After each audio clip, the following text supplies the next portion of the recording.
right, we're back from the break. We had a discussion a little bit off the podcast here, and I'm going to raise the question. So Keaton, we've determined his name is now Keaton. Does Keaton now have, since he had the video on YouTube, and it's been viewed by millions and millions and millions of people, does he have a target on his back now? Yeah. I believe he has attention on him. He's got good and bad.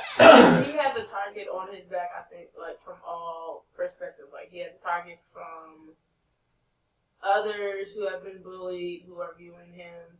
He has a target on his back from the bullies at his school, I guess. I think he has a target on his back from literally everyone because, especially after their money got taken away from them, they're like, okay, well, you kind of not necessarily lied to us, but deceived us in a way. So well, see that? Yeah, that's going to be my question. Is how they took it away because they claimed his mother was racist. That's the reason they took it away because she's racist. Yeah.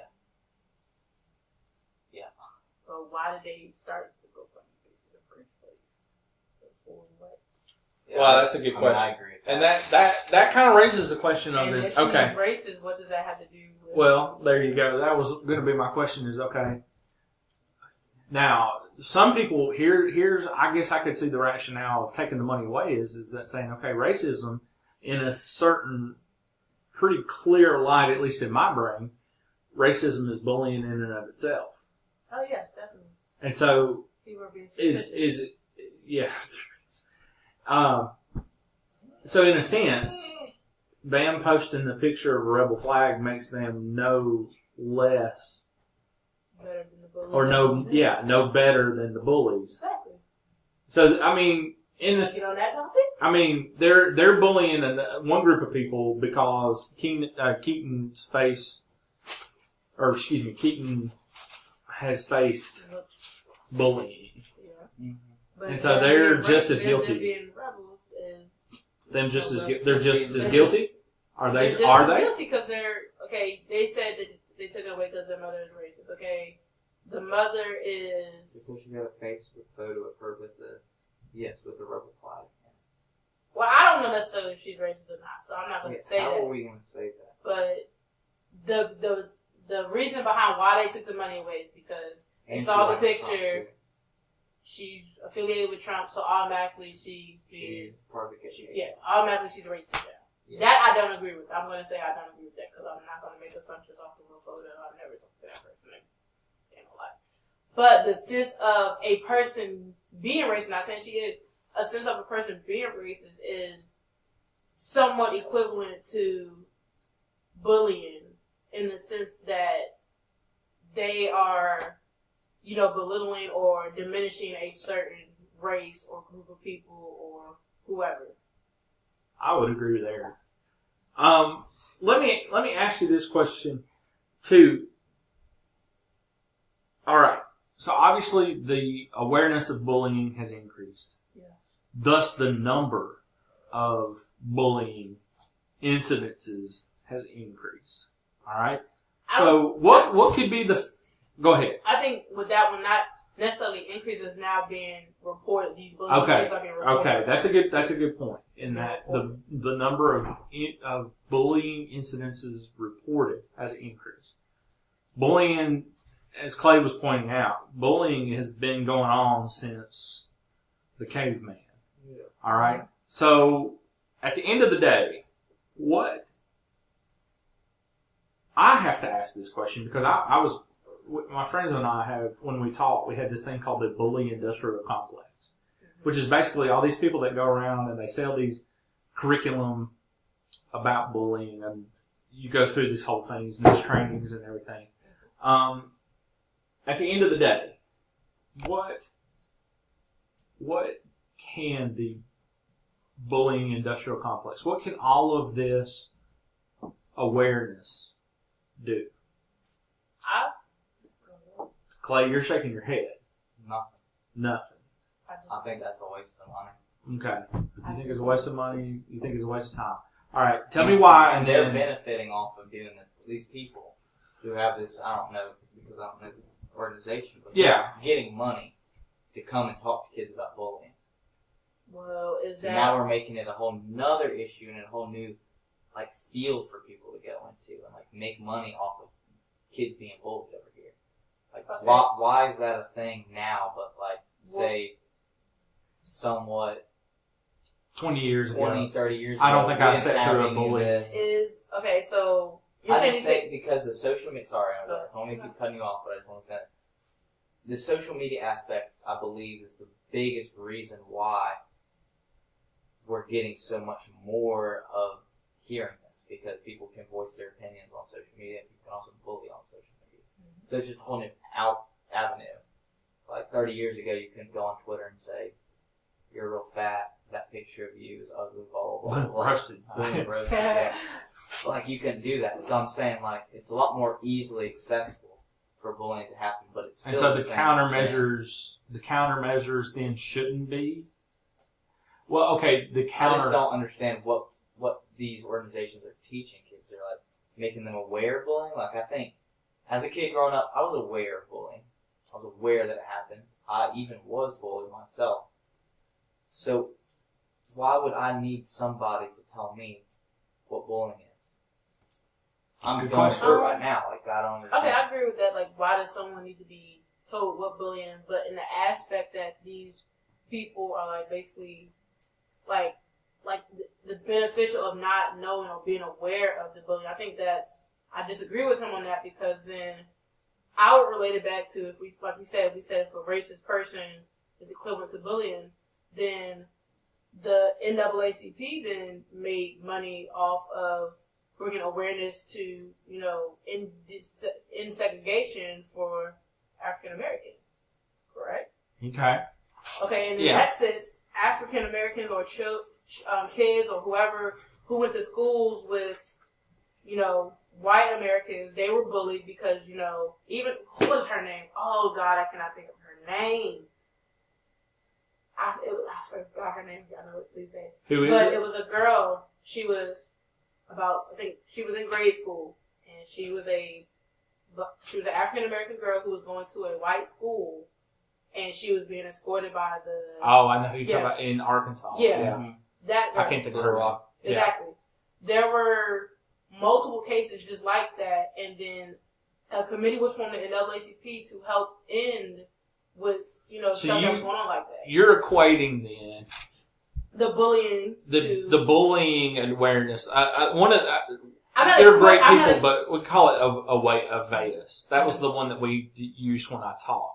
Well, so you're equating Oveus, the bullying group, to the NAACP, in that Oveus is pushing to bring about. to bring awareness and to hopefully maybe possibly bring either legislation or whatever their goals is trying to end bullying. I'm equivalent to that the fact that they're making they're making a movement. They're trying to start a movement. They're trying to start a movement. They're trying to push And I don't the think ball there's over the goal anything line. wrong with trying to start a movement that will save people's lives. Not just with suicide, but also with physical. Bullies, what I said, like they bring physical damage to a person. Bullies who jump a person or physically harm a person, they can kill that person. Well, and I will say this too, that there's all kinds of statistics. Of course, we all know that 4 out of 5 of statistics are made up on the spot and can be said to have anything. But statistics will show that it does diminish your school attendance and your school production. If you are engagement, if you dread going to school, then you're not going to do as well at school. All right. We're going to switch gears just a little bit, lighten up, and we actually probably what would be called bullying. Here we go. This is the last 5 minutes or so of our podcast here. Today is Clay's last day here at William Peach University. He is moving on. Yeah, we got it.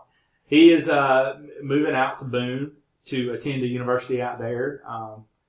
We won't say which name it is, but it rhymes with Smappalachian Smate.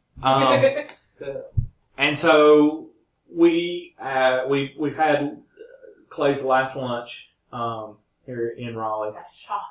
At Chick-fil-A, which I think we can say probably can get us in trouble.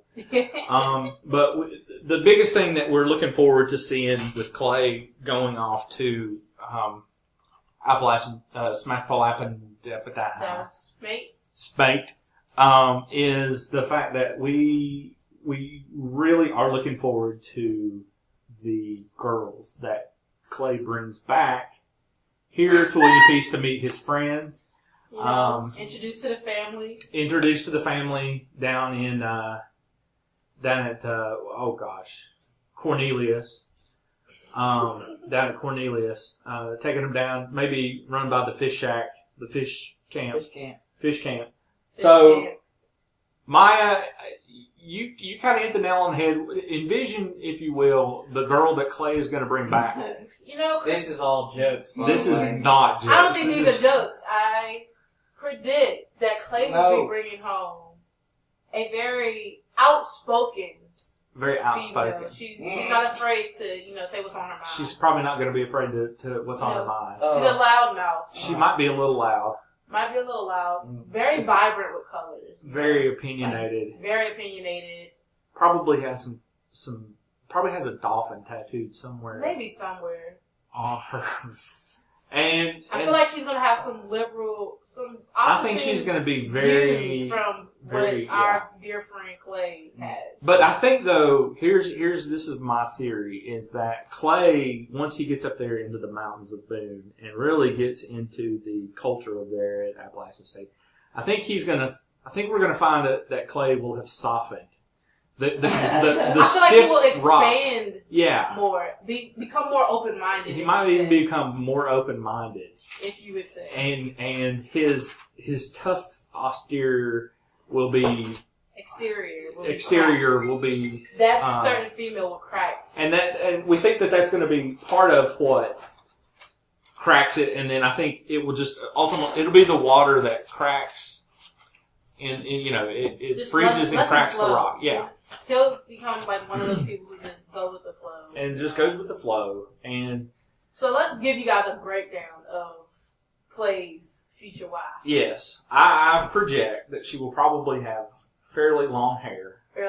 Which Clay will have as well. Clay, yeah. Returns back. His hair may be longer than hers, in fact. I think that might be a possibility too, is that his hair ends up being in the man bun and her hair is short. So I would imagine that she's probably as tall as he is, maybe. She's not going to stay home and take care of the kids. She's not going to stay home and take care of the kids. She's going to have her own job, maybe even her own business. And I foresee her having a side business making candles. I like that. I think she's a hobby. She turned it a hobby business. Business. So those 5 kids he's looking for. Yeah, those 5 kids. Gotta go out the window. 8. No, they can have the 5 kids and the 8 kids. They're going to live on what they have in the garden and what Clay can shoot. I'm thinking with her his kids maybe thought into it as like dogs or things, so just like that. No, well, yeah. Oh, so you're saying maybe she goes into the fur baby route. Yeah, her fur babies. The fur baby. Fur babies first, and then baby. And the problem though with the fur babies and with the 2-legged babies is the car. And so initially we definitely see Clay's woman, we'll say. Not a minivan. Clay's old lady, as the hippies used to call him. Clay's old lady will probably drive a Prius at first until the kids come along, and then they might branch out into, I don't know, like a hybrid station wagon of some kind. And so we're looking forward to this. This is one of the things that we're looking forward to most with Clay. Clay, you've got 45 seconds. Don't forget to be looking at the Facebook page for all the community events. Clay, you got 45 seconds. Roast back. No. What do you got? You're not going to roast back? Say your final words then. Clay will be wearing dresses. No, Clay would. No, Clay's shirt not dresses. Shirt. No, that's tie-dye for sure. All right, Clay. Final words. Love, peace. Come visit me in Boone. Love, peace. Come visit Boone. Everyone's always welcome. Everybody's always welcome at of course, at Boone. Yep. It's only